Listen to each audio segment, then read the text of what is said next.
Calling.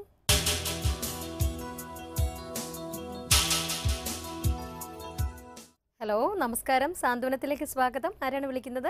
ബാംഗ്ലൂരിൽ നിന്ന് മനോജാണ്. Okay, സാറിനോട് സംസാരിച്ചോളൂ. നമസ്കാരം. ഹലോ ബഹ്റീൻ. ഹലോ നമസ്കാരം സാർ. എവിടുന്നാ മനോജ് വിളിക്കുന്നത്? ബാംഗ്ലൂരിലാണ് സാർ വിളിക്കുന്നത്. ബാംഗ്ലൂർ. ആ, എന്ത് ചെയ്യണു മനോജ്? ഞാൻ ബിസിനസ് ചെയ്യാണ് സാർ. എന്ത് ബിസിനസ്സാണ്? ബിസിനസ് എല്ലാം ഇപ്പം പൊട്ടിച്ച് ഇങ്ങനെ വെറുതെ പൊട്ടി നിൽക്കുകയാണോ? ആ, അങ്ങനെ പൊട്ടാൻ വേണ്ടി തുടങ്ങിയതാണോ? അല്ല പൊട്ടാൻ വേണ്ടി തുടങ്ങിയല്ല, വിജയിക്കാൻ വേണ്ടി അല്ല, എന്തിനാ തുടങ്ങിയ എന്ത് ബിസിനസ്സാണത്? ബേക്കറി ആയിരുന്നു. ബേക്കറി ഭയങ്കര സ്കോപ്പല്ലേ മനോജ്? പക്ഷെങ്കില് ആളുകൾ ബേക്കറി സാധനങ്ങൾ തിന്ന് മരണത്തിനടുത്തേക്ക് നടന്നെടുത്തുകൊണ്ടിരിക്കുകയല്ലേ. ഭയങ്കര ക്രൈസ് അല്ലേ. പക്ഷെ സംഭവം വിജയിച്ചില്ല സാർ. നമ്മുടെ കഷ്ടകാലം. എന്നാ ജനിച്ച മനോജ്? ആ ജനിച്ചെന്നാ? സാർ ഡേറ്റ് ഓഫ് ബർത്ത് എത്രയാ? എൻ്റെ 18/1/1968. അത് ശരി. ഈ 2011 ബിസിനസ് ഉണ്ടായിരുന്നോ? ബിസിനസ് ഇപ്പൊ 6 വർഷമായിട്ട് പരാജയം സാർ. അതല്ല, 2011 തൊട്ട് ഭയങ്കര മോശമാണെന്ന് പറയുന്നത്. ഞാൻ ചോദിച്ചത്. അല്ല 2011 ഇപ്പൊ 4-5 വർഷമായിട്ട് മോശമാണ് സാർ. 2011 വളരെ ക്രിട്ടിക്കൽ ആൻഡ് ക്രൂഷ്യൽ പോയിന്റ് ആണ്. എന്തൊക്കെയോ പ്രശ്നങ്ങൾ ഭീകരമായിട്ടുണ്ടായിരുന്നു എന്ന് പറയുന്നത് കേട്ടോ. എന്നിട്ട് ഇപ്പൊ പൂട്ടിയാ മുഴുവൻ? ഇപ്പൊ പൂട്ടിയിട്ടില്ല. ഇപ്പൊ ഇങ്ങനെ വെറുതെ നടന്നു. ഈ ജൂലൈ 16 ശേഷം അല്പം ഒരു മെച്ചം കാണുന്നുണ്ടല്ലോ. വേറെ വല്ല ഫൈനാൻസസ് വല്ലതും നോക്കുന്നുണ്ടോ? ഫൈനാൻസ് ഒന്നും നോക്കുന്നില്ല സാർ. കാരണം ഇപ്പം ഞാനും ഭാര്യയും കുട്ടികളൊക്കെ ഇവിടെ തന്നെയാണ് താമസം. ഇപ്പം വീട് വാടക കൊടുക്കാൻ തന്നെ പൈസ ഇല്ലാതെ വലിയ. അല്ല, ഇത് നിങ്ങളെ കൈമാറാൻ ഉദ്ദേശിക്കുന്നുണ്ടോ? കൈമാറി കഴിഞ്ഞു സാർ. ഇപ്പൊ ഒന്നുമില്ല, ഇപ്പൊ വെറുതെ ഇരിക്കുകയാണ് ഇപ്പൊ. അപ്പൊ ഈ ജൂലൈ 16 ശേഷം എന്തോ ഒരു ചെറിയ ray of hope. After the 16th July there is some improvement. എങ്ങനെയാണെന്ന് പറയുന്നില്ല. അപ്രതീക്ഷിതമായിട്ട് എന്തോ ചില കോണുകളിൽ നിന്ന് എന്തോ ചില സഹായങ്ങൾ കിട്ടിയേക്കും. ചിലപ്പോൾ വളരെ വ്യത്യസ്തമായിട്ടുള്ള എന്തെങ്കിലും ആക്ടിവിറ്റി തുടങ്ങിയേക്കും എന്നാണ് ഇത് പറയുന്നത് കേട്ടോ. Okay sir. എന്താണ് ഇത് ചെയ്താൽ എന്താണ് ഇനി ഇതല്ലെങ്കിൽ എന്താ ചെയ്യാൻ ഉദ്ദേശിക്കുന്നത്? സാർ അത് തന്നെ ഇപ്പൊ ഈ മൊത്തത്തിലൊരു കൺഫ്യൂഷൻ ആയി. എന്താ ചെയ്യേണ്ടതെന്ന് അറിയില്ല. കാരണം വെറുതെ ഇങ്ങനെ ഇതാക്കിയ 18/1/1968 രാത്രി 3 മണിക്കാ സാർ. അപ്പോൾ അത് 16 വരുമല്ലോ.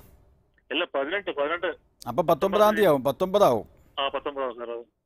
19 ആവുമ്പോൾ കുറച്ചുകൂടി താമസിക്കും. അതായത് പറയൂ സാർ. നോക്കട്ടെ. എൻ്റെ പൂരം നക്ഷത്രമാണ് സാർ. അപ്പോൾ നിങ്ങൾക്ക് ഓഗസ്റ്റ് 17 ഈ ചിങ്ങം 1 ശേഷമായിരിക്കും എന്തെങ്കിലും മെച്ചം ഉണ്ടാവുക കേട്ടോ. Okay sir. ഓഗസ്റ്റ് 17 ശേഷം 6 months you will be receiving some maybe some assistance or somebody will come to your rescue all of a sudden, quite unexpectedly, without much of a notice, advance notice. Somebody will come to your rescue എന്നാണ്. ആരോ ഒരാൾ നിങ്ങളെ സഹായിക്കാൻ വരും അത്രേ കേട്ടോ. അപ്പോൾ നിങ്ങൾക്ക് എന്തോ ഒരു നല്ല, നിങ്ങളുടെ ഭാര്യ നന്നായിട്ട് പ്രാർത്ഥിക്കുന്നുണ്ടോ? ഇപ്പം പിന്നെ എനിക്കൊന്നും ഇപ്പൊ അമ്പലത്തിൽ തന്നെയാണ്. ഇപ്പൊ ഞാൻ ദിവസം അമ്പലത്തിൽ പോകും, ഭാര്യയും പ്രാർത്ഥിക്കുന്നുണ്ട്. നന്നായിട്ട് പ്രാർത്ഥിക്കുക. ഹനുമാനെ പ്രാർത്ഥിക്കുക, ശിവനെയും പ്രാർത്ഥിക്കുക കേട്ടോ. Okay sir. നല്ല മെച്ചം ഉണ്ടാവും. ഒട്ടും തന്നെ പ്രയാസപ്പെടേണ്ട ആവശ്യമില്ല കേട്ടോ. Okay sir. ഈ ദുരിതത്തിൽ നിന്ന് കരകയറാനായിട്ട് എന്തോ വഴി കാണിച്ചു തരുന്നുണ്ട് കേട്ടോ. Okay okay sir. Okay, bye bye. Okay okay. വിളിച്ചതിന് നന്ദി.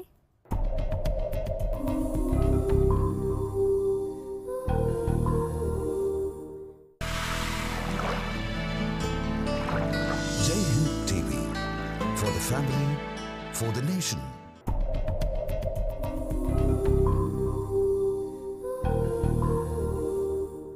സാന്ത്വനത്തിൽ ഇനി ഫലശ്രുതി.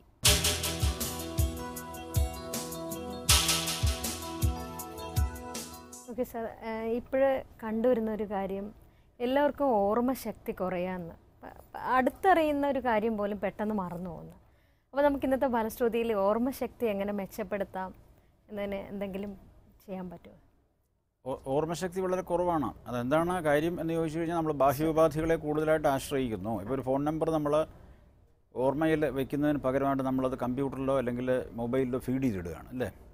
അപ്പോൾ നമുക്ക് ഈശ്വരൻ തന്ന തലച്ചോറെന്ന് പറയുന്ന അതുല്യമായിട്ടുള്ള പിന്നെ സമാനതകളില്ലാത്ത അത്രമാത്രം കാര്യക്ഷമതയുള്ള, അപ്രമാദിത്വം അവകാശപ്പെടാൻ പറ്റുന്ന രീതിയിൽ അത്രമാത്രം പ്രവർത്തനക്ഷമതയുള്ള ഒരു ഉപകരണം നമ്മുടെ തലയ്ക്കുള്ളിലിരിപ്പുണ്ട്. അത് നമ്മൾ ഉപയോഗിക്കാതെ നമ്മൾ ബാഹ്യോപാധികളെ, എക്സ്റ്റേണൽ അപ്ലയൻസസോ എക്സ്റ്റേണൽ ഇൻസ്ട്രുമെൻസിനെ നമ്മൾ കൂടുതലായിട്ട് ആശ്രയിക്കുന്നു എന്നുള്ളത് കൊണ്ട് തന്നെ ഓർമ്മ കുറവാണ്. പണ്ടുകാലത്ത് അങ്ങനെയല്ലായിരുന്നു. ഗുരുകുല വിദ്യാഭ്യാസ സമ്പ്രദായത്തിൽ നമുക്ക് ടെക്സ്റ്റ് ബുക്സ് ഒന്നുമില്ല. എഴുതാൻ പേപ്പറോ പേനയോ ഇല്ലാതിരുന്ന കാലത്ത് ഗുരു ചൊല്ലിത്തരുന്ന വാക്യങ്ങളും സൂത്രങ്ങളും അതേപോലെ ഉപനിഷത്താണെങ്കിലും ശരി, എന്താണെങ്കിലും ശരി, വേദമന്ത്രങ്ങളൊക്കെ തന്നെ അപ്പോൾ ഒറ്റ തവണ പറയും, അത് ഗ്രഹിച്ചെടുക്കും. അപ്പോൾ തലച്ചോറിൻ്റെ പിന്നെ കഴിവെന്ന് പറയുന്നത് അപരിമിതമായിട്ടുള്ള അതിൻ്റെ കഴിവ് വികസിപ്പിച്ചെടുക്കുക, അത് ഉത്തരോത്തരം അഭിവൃദ്ധി പ്രാപിക്കും. ഇപ്പം അങ്ങനെ. അപ്പോൾ അതിന് പകരമായിട്ട് ഒരുപാട് മന്ത്രങ്ങളൊക്കെ ആചാര്യന്മാർ പറയുന്നുണ്ട്. അതിൽ ശ്യാമളാദണ്ഡകം വളരെ വിശേഷമാണ്. പണ്ട് കാളിദാസൻ ഭദ്രകാളി ശൂലം കൊണ്ട് കാളിദാസൻ്റെ നാക്കിൻ്റെ മുകളിൽ ഇങ്ങനെ എഴുതി കൊടുത്തു ചിന്താമണി എന്ന് പറഞ്ഞൊരു മന്ത്രം. ചിന്താമണി മന്ത്രം വളരെ ക്ലിഷ്ടതയുള്ളതാണ്, ഗുരുവിൻ്റെ പക്കൽ നിന്ന് മാത്രമേ ഗ്രഹിക്കാവൂ, അല്ലെങ്കിൽ ചിലപ്പോൾ ഭ്രാന്തൊക്കെ ഉണ്ടാവും. അപ്പോൾ അത് ആ മന്ത്രം എഴുതി കൊടുത്ത് ശൂലം എടുത്തപ്പോഴേക്കും അദ്ദേഹം പെട്ടെന്ന് അതിമനോഹരമായിട്ടുള്ള ആപാദമധുരമായിട്ടുള്ള ഒരു ദണ്ഡകം ചൊല്ലി ദേവിയെ സ്തുതിച്ച് നമസ്കരിക്കുകയാണ്. അപ്പോൾ അത് മാണിക്യ വീണാം ഉപലാളയന്തീം മദാലസാം മഞ്ജുള വാഗ്വിലാസ എന്ന് പറഞ്ഞാൽ നമ്മൾ ധ്യാന ശ്ലോകമൊക്കെ പഠിച്ചിട്ടുണ്ടല്ലോ. ജയജനനി സുധാസമുദ്രാന്തരുദ്വന്മണി ദ്വീപസംരൂഢവില്വാട് വീമധ്യകൽപദ്രുമാകൽപകാദംബകാന്താര വാസപ്രിയ കൃത്യവാസപ്രിയ സർവ്വലോകപ്രിയ എന്ന് തുടങ്ങും. വളരെ രസമാണത്. തുടക്കം തൊട്ട് അവസാനിക്കുന്നവരെ നീണ്ട വളരെ മനോഹരമായിട്ടുള്ള ഒരു ദണ്ഡകമാണ്. അത് വളരെ നല്ലതാണ്. ആ ദണ്ഡകം ജപിച്ചാൽ മസ്തിഷ്കത്തിൻ്റെ ശേഷി വർദ്ധിക്കും, ഓർമ്മശക്തി വർദ്ധിക്കും, ധാരണ ശേഷി വർദ്ധിക്കും. അതേപോലെ തന്നെ ഒരുപാട് കഴിവുകളുണ്ടാകുമെന്ന് പറഞ്ഞിട്ടുണ്ട്. ഇപ്പോൾ ഞാനിപ്പോൾ ഇവിടെ പറയാൻ പോകുന്ന ഒരു കൊച്ചു മന്ത്രമാണ് ഹനുമാൻ സ്വാമിയുടെ ഒരു കൊച്ചു മന്ത്രം. കുട്ടികൾക്ക് പറഞ്ഞു കൊടുത്തു കഴിഞ്ഞാൽ ഓർമ്മശക്തി വർദ്ധിക്കും. ഓം മോഹനരൂപായ ഹനുമതേ നമോ ബ്രഹ്മണസ്പതയെ ഹം ഹനുമതേ നമഃ. 2 ലൈനേ ഉള്ളൂ. ഓം മോഹനരൂപായ ഹനുമതേ നമോ ബ്രഹ്മണസ്പതയെ ഹം ഹനുമതേ നമഃ എന്ന് പറഞ്ഞൊരു കൊച്ചു മന്ത്രം. അത് രാവിലെയും വൈകുന്നേരം 28 തവണ, രാവിലെ 28 തവണ, വൈകുന്നേരം 28 തവണ ഒരു ഞായറാഴ്ച തുടങ്ങുക. കുറേ അധികം കാലം അങ്ങനെ അടുപ്പിച്ച് ജപിച്ചു കഴിഞ്ഞാൽ ഓർമ്മശക്തി അപാരമായിട്ട് വർദ്ധിക്കും. അനുഭവം ഉള്ളവർ പറഞ്ഞിട്ടുണ്ട്, അതുകൊണ്ട് പറയാം. ഇത് രണ്ടാമത്തെ പിന്നെ. അപ്പോൾ ഒന്നുകിൽ ശ്യാമളാദണ്ഡകം ജപിക്കുക, അല്ലെങ്കിൽ ഹനുമാൻ്റെ മന്ത്രം ജപിക്കുക. ഒരുപാട് മന്ത്രങ്ങളുണ്ട്, വരുന്ന ഏതെങ്കിലും എപ്പിസോഡുകളിൽ കൂടുതൽ മന്ത്രങ്ങൾ പറഞ്ഞു തരാം. പിന്നെ ഐം ഹ്രീം നമഃ, ഐം ഹ്രീം നമഃ എന്ന് ദിവസവും 1188 തവണ ചൊല്ലണം. 1188 ദിവസവും ചൊല്ലുക. അതങ്ങോട്ട് ചൊല്ലിക്കഴിഞ്ഞു കഴിഞ്ഞാൽ നമ്മുടെ ഓർമ്മശക്തി അപാരമായിട്ട് വർദ്ധിക്കും. അപ്പോൾ ഓർമ്മശക്തി കുറഞ്ഞു പോകുന്നതിന് വേണ്ടിയിട്ട് നമുക്ക് ഏകാഗ്രതയ്ക്കും അതേപോലെ തന്നെ പിന്നെ എന്താ പറയുന്നത്, എവിടെയെങ്കിലും ഒരു ബിന്ദുവിലേക്ക് നമ്മുടെ മനസ്സിനെ കേന്ദ്രീകരിക്കാൻ സാധിക്കുക. ഒന്നുകിൽ ജപം കൊണ്ട് അല്ലെങ്കിൽ ധ്യാനം കൊണ്ട്. അങ്ങനെ നമ്മൾ ചെയ്തു കഴിഞ്ഞാൽ തീർച്ചയായിട്ടും നമ്മുടെ ധാരണാശേഷിയും ഓർമ്മശക്തിയും അതേപോലെ തന്നെ ബുദ്ധിയുമൊക്കെ വർദ്ധിക്കും. അനുദിനമെന്നവണ്ണം, അനുക്ഷണമെന്നവണ്ണം, ഓരോ നിമിഷം കഴിയുമ്പോഴും വർദ്ധിക്കും.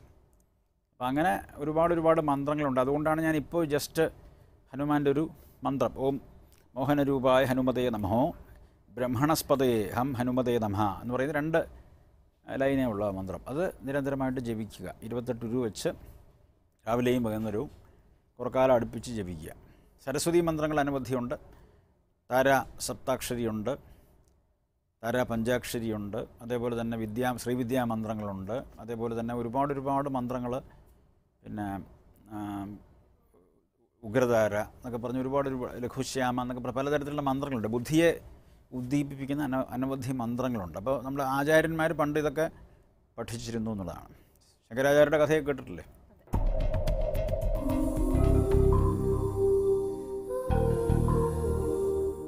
ഇന്നത്തെ സാന്ത്വനം ഇവിടെ പൂർണ്ണമാവുന്നു. നിങ്ങളുടെ വിലയേറിയ അഭിപ്രായങ്ങളും നിർദ്ദേശങ്ങളും ഞങ്ങളെ എഴുതി അറിയിക്കേണ്ട വിലാസം: സാന്ത്വനം, Jaihind TV, 3rd floor, Karimpanal arcade, east fort, Trivandrum.